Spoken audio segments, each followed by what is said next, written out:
Hello સૌ હરિભક્તોને જય સ્વામિનારાયણ।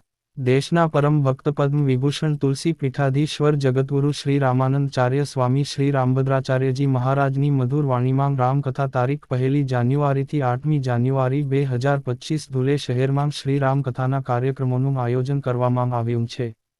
ત્યારે તાજેતરમાં જ તેઓ ખાસ ટાઈમ નીકાળીને ધુલે શહેરમાં આવેલા બીએપીએસ સ્વામિનારાયણ મંદિરના દર્શન માટે પધાર્યા હતા।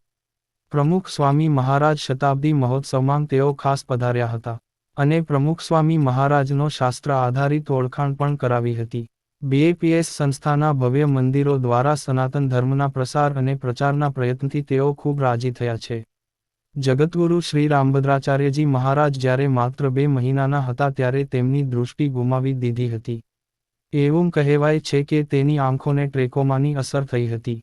તેઓ તેમની આંખોથી જોઈ શકતા નથી। જો કે, તેમ છતાં, તેમને 22 ભાષાઓનું જ્ઞાન છે અને 80 પુસ્તકો લખ્યા છે।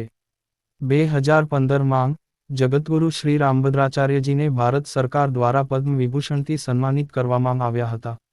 જગતગુરુ શ્રી રામભદ્રાચાર્યજી રામાનંદ પંથના વર્તમાન 4 જગતગુરુ રામાનંદાચાર્યમાંના એક છે।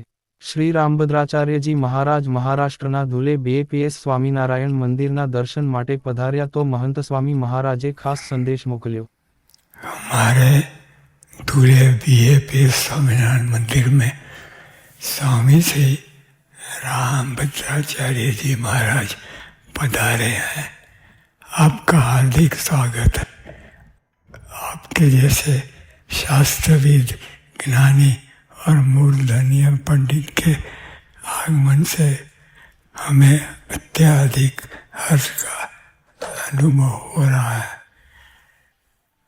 आपने यहाँ राम मंदिर के लिए और सनातन धर्म के सभी संप्रदाय की एकता के लिए जो पुरुषार्थ किया है वह एक सराहनीय एवं अनुकरणीय कार्य है।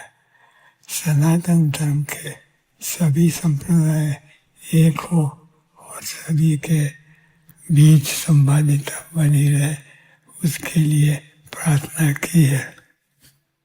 તો હરિભક્તો આવા જ બીએપીએસ સ્વામિનારાયણ સંપ્રદાય અને ગુરુહરિ મહંત સ્વામી મહારાજના વિચરણને લગતા અવનવા અને લેટેસ્ટ સમાચાર જાણવા માટે અમારી યુટ્યુબ ચેનલને સબસ્ક્રાઇબ કરીને બેલ આઇકોન જરૂરથી પ્રેસ કરી દેજો। સૌનો આભાર।